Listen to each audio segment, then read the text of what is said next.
Ang pelikula ay nagsisimula ilang taon pagkatapos ng Rebolusyong Iranyano. Ito ay panahon kung kailan nagaganap ang digmaang Iraq-Iran, isa sa pinakamahaba at madugong labanan sa kasaysayan ng sangkatauhan. Sa Iran, isang batang ina na nagngangalang Shideh ang kasalukuyang nakikipag-usap sa dean ng isang medikal na kolehiyo. Iniwan ni Shideh ang kanyang pag-aaral dahil sa kaguluhang politikal at dahil na rin sa kanyang pag-aasawa. Ngayon, nais ni Shideh na maibalik ang kanyang karera upang matupad ang kanyang pangarap na maging isang doktor. Gayunpaman, malinaw na sinabi ng dean na imposible para sa kanya na muling makapasok sa kolehiyo. Ang dahilan dito ay ang kanyang aktibong pakikilahok sa mga rally ng protesta noong siya ay estudyante pa. Pagkatapos nito, bumalik si Shideh sa apartment complex kung saan siya nakatira kasama ang iba pang pamilya. Iniwan niya ang kanyang anak na si Dorsa sa pangangalaga ng kanyang kapitbahay sa ibaba, si Ginang. Fakir, napansin ng matandang babae na emosyonal si Shideh habang kinukuha ang kanyang anak, kaya niyakap niya ito at sinabihan na huwag mawala ng pag-asa. Kinagabihan, inilagay ni Shideh ang lahat ng kanyang mga aklat pangkurso sa isang plastic bag. Ayaw na niyang makita ang mga ito ngayon dahil wala na siyang pagkakataon na maging doktor. Kabilang dito ang isang aklat ng pisyolohiya na ibinigay ng kanyang ina noong una siyang nakapasok sa medikal na paaralan. Mayroon itong nakasulat na mensahe ng paghihikayat mula sa kanyang ina sa unang pahina. Ikinandado ni Shideh ang aklat sa kanyang bedside drawer at inilagay ang susi sa ibabaw ng isang cabinet. Di nagtagal,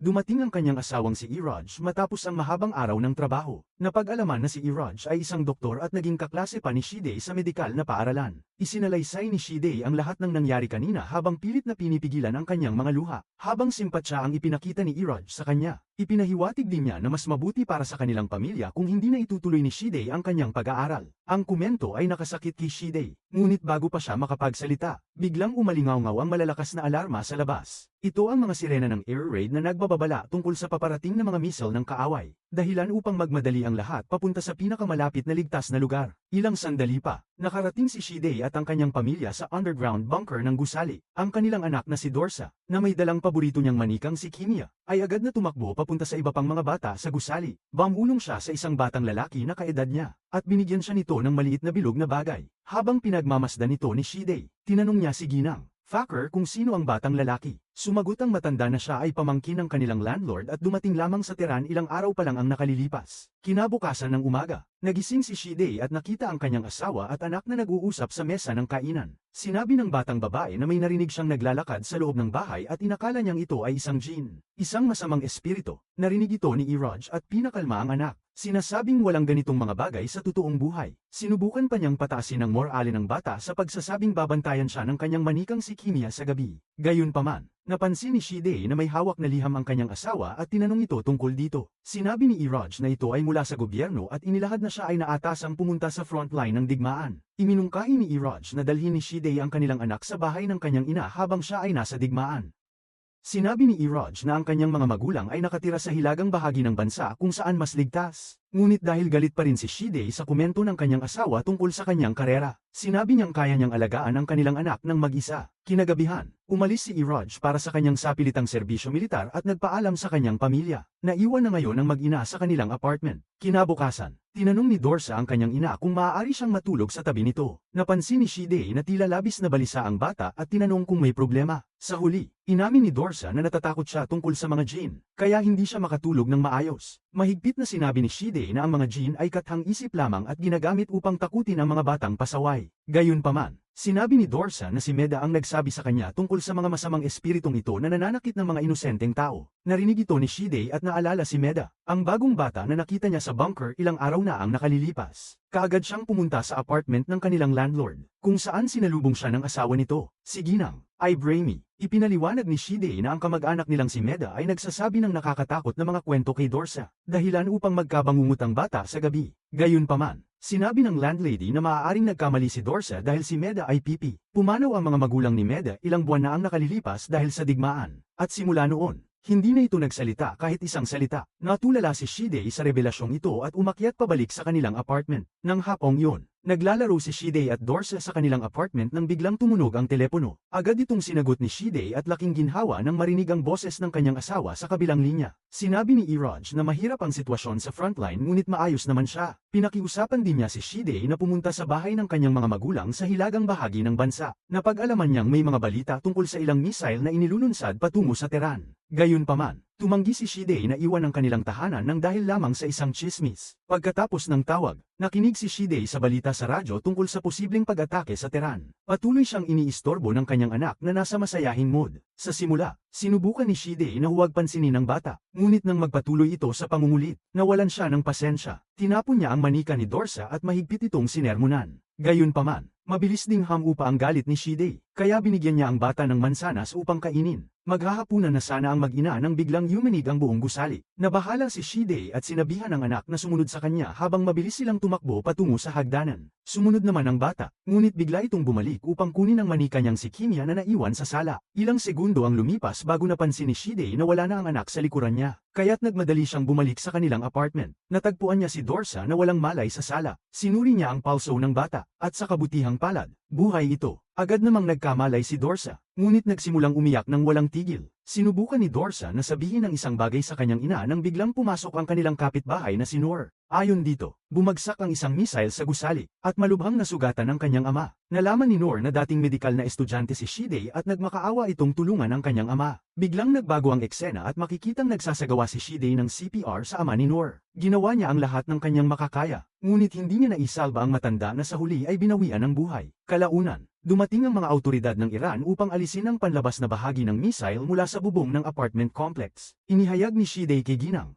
Fakir ang kanyang pagkadismaya sa sarili dahil hindi niya nailigtas ang buhay ng matanda. Sa kabila nito, nang bumalik sila sa loob ng apartment, napansin ni Shide na may bitak na rin sa kanilang kisame. Habang iniisip niya kung ano ang gagawin dito, biglang hinayla siya ng kanyang anak. Dinala siya ni Dorsa sa kanyang kwarto at ipinakita na nawawala na si Kimia, ang kanyang paboritong manika. Inihayag ni Dorsa na kinuha ng isang djinn ang kanyang paboritong manika nang bumagsak ang missile sa gusali. Gayunpaman, muling sinabi ni Shide na ang mga djinn ay hindi totoo. Hinawakan niya ang bata sa kanyang mga bisig at napansin niyang mataas ang lagnat nito, kaya't inilagay niya si Dorsa sa kama at nagsimulang linisin ang buong apartment. Kinagabihan, habang karga-karga ni Shide si Dorsa, narinig niya ang boses nito mula sa kabilang silid. Tiningnan niya ang kanyang mga bisig at nakita niyang hawak niya si Kimia. Nabigla siya at bumalik sa realidad. Nakita niyang sinusubukan ni Dorsa na buksan ang pintuan sa harap. Sumisigaw ang bata na lumitaw ang isang djinn mula sa bitak sa kisame at kinuha ang kanyang manika papunta sa itaas. Natakot si Shide kaya't agad niyang niyakap ang anak at dinala ito pabalik sa kwarto. Kinabukasan, lalong naging kakaiba ang mga pangyayari. Hindi mahanap ni Shide ang VHS tape ng kanyang paboritong aerobic exercises. Wala siyang sapat na oras para hanapin ito dahil dumating ang kanilang kapitbahay na si Noor mula sa itaas. Nagpasalamat si Noor sa tulong ni Shide at ibinalita na lilipat na ang kanilang pamilya sa Kurdistan. Bago umalis, ikinwento ni Noor ang huling sandali ng kanyang ama matapos bumagsak ang missile. Aniya, maayos pa ang matanda at normal na nakikipag-usap sa kanya. Pumunta siya sa kusina para kumuha ng baso ng tubig.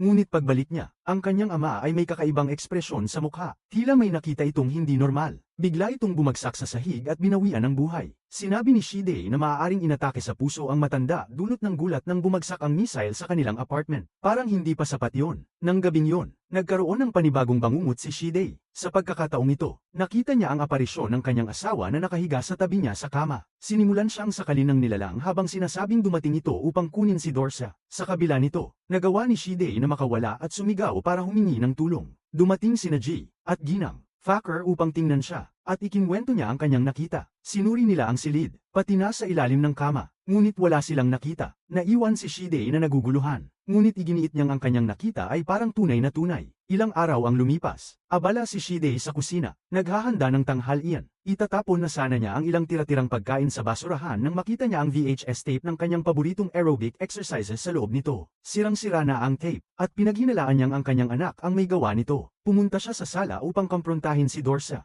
ngunit wala ang bata. Sa takot, tumakbo siya palabas at nakita niyang kumakatok ng mariin si Dorsa sa pintuan ng kanilang kapitbahay sa itaas. Agad niyang niyakap ang bata at inilayo ito sa pintuan. Ngunit patuloy na sumisigaw si Dorsa na kinuha ng djinn ang kanyang manika at dinala ito sa apartment na yon. Pagkatapos dalhin ng anak pabalik sa kwarto, bumisita si Shide kay Ginang Ibrahimi. Inabot niya ang renta para sa buwan na yon at sinimulang makipag-usap tungkol kay Dorsa. Isang relihiyosong babae si Ginang Ibrahimi, at walang alinlangan niyang sinabi na maaaring naalihan ng djinn si Dorsa. Ayon sa kanya, ang mga ganitong masamang espiritu ay naglalakbay sa hangin mula sa isang lugar patungo sa iba hanggang sa makahanap ng taong aalihan. Alam ni Shide na narinig ng landlady ang kanyang anak na kumakatok ng mariin sa pintuan ng apartment sa itaas. Pinaliwanag niya na si Dorsa ay nilalagnat at nagdedeliryo lamang. Iniisip na ang kanyang paboritong manika ay nasa itaas. Ngunit idinagdag ni Ginang ay Braymi na kung ang isang Jin ay kumuha ng mahalagang pag-aari mula sa isang tao, ang taong yun ay magiging markado habang buhay. Ang mga masasamang espiritu ay susundan sila kahit saan kung hindi nila agad mahanap ang nawalang gamit. Sa kasamaang palad, ito pa lamang ang simula ng mga problema para kay Shide at sa kanyang anak. Unti-unting nagsialis ang mga nangungupahan sa apartment complex sa mga sumunod na araw. Ang pamilya Thacker ay umalis papuntang Paris kung saan nagtatrabaho ang kanilang anak sa isang pribadong bangko. Pati ang landlord na si G.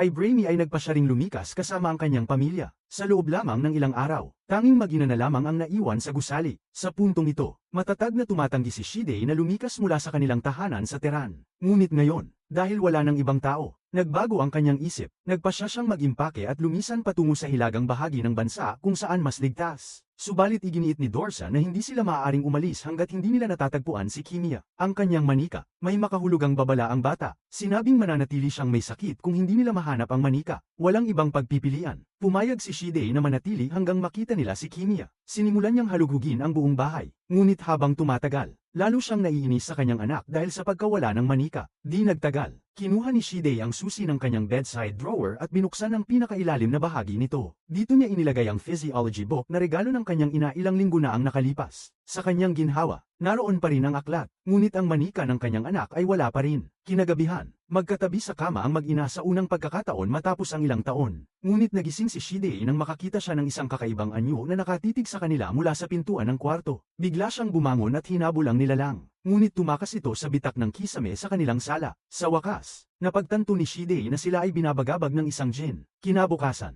tinakpan niya ng tape ang bitak sa kisame ng sala. Muli niyang hinanap ang manika ng kanyang anak. Ngunit habang tumatagal, lalo siyang naiinis dahil hindi niya ito makita kahit saan. Sa huli, naipon ang kanyang takot at galit, kaya't napasigaw siya sa kanyang anak. Sa labis na frustrasyon, nasampal niya si Dorsa, na gumanti naman sa pamamagitan ng pagkagat sa kamay ng kanyang ina. Nagkaroon sila ng kaunting sagutan na natigil lamang nang biglang yumanig muli ang buong bahay. Hindi nila alam kung dulot ito ng pambobomba sa paligid o ng Jin na gumagalaw sa gusali. Kinagabihan, umakyat si Shide sa bubong ng gusali at napansin niyang hindi pa natatakpan ng butas na iniwan ng missile. Sumilip siya sa apartment kung saan dati nakatira si Noor, sa pamamagitan ng malaking butas, at nakita niya ang isang nakakatakot na tanawin, nakalatag sa sahig ang kanyang mahalagang physiology book. Agad na tumakbo si Shide pabalik sa kanilang apartment at binuksan ang kanyang bedside locker. Sa kanyang pagkabigla, nawawala ang aklat, at sa halip, ang nakahandusay doon ay ang wasak na katawan ng manikang si Kimia. Nakita ito ni Dorsa at nagalit sa kanyang ina. Ngunit matapang na sinabi ni Shide na aayusin niya ang lahat. Pinagdikit niya muli ang mga piraso ng manika at ibinigay ito sa kanyang anak. Habang yakap-yakap nila ang isa't isa, muling umalingaw-ngaw ang air raid sirens. Mabilis na nag-impake ang mag-ina ng kanilang gamit, kabilang ang manika, at nagtungo sa bunker sa ibaba. Ngunit biglang inatake sila ng Jin na nag-anyong isang malaking tela, kilala bilang chador sa Persian. Desperado si Shide na hilahin ang kanyang anak mula sa ilalim ng chador at sa wakas ay nagtagumpay. Nakaligtas si Dorsa at nakarating sa hagdan. Ngunit si Shide ay nahila pababa ng lupa na parang nilalamon siya. Halos tapusin na ang lahat. Ngunit matapang na inabot ni Dorsa ang kanyang maliliit na kamay at hinayla ang kanyang ina papunta sa kaligtasan. Hindi na sila nag-aksaya ng oras. Agad silang sumakay sa kanilang kotse at tuluyang nilisan ang pinamumultuhang apartment complex. Subalit habang papalayo ang kamera papasok sa loob ng gusali, makikita na ang ulo ni Kimia at ang physiology book ni Shide ay naiwan pa rin doon. Ipinapahiwatig nito na maaaring patuloy silang sundan ng Jin kahit saan sila magpunta.